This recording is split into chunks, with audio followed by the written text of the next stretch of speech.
tunafunga saumu hii ya sita kwa sababu ya kukamilisha. Hii ni sababu ya tatu ya kufunga saumu hii ya sita. Tunafunga saumu hii ya sita kwa ajili ya kukamilisha upungufu uliotokea katika saumu zetu. Hii ni sababu ya tatu ya kufunga siyamu sita, kwa sababu ya upungufu uliotokea katika saumu zetu. Wengi katika sisi tuna upungufu katika saumu zetu. Wengine tumetoa maneno ambayo hayastahiki, wengine tumefanya vitendo ambavyo havistahiki katika siyamu.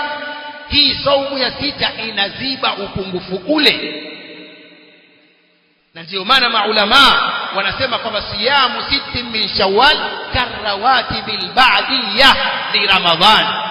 Ni rawatibi ya ba'diyya ya saumu ya Ramadhan, inaziba upungufu uliotokea katika saumu zetu.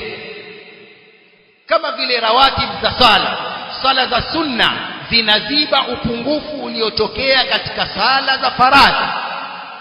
Sala za sunna hizi baadia zinaziba upungufu uliotokea katika sala za faradhi, na ndiyo saumu hii ya siti min Shawwal inaziba upungufu uliotokea katika saumu zetu za Ramadhani.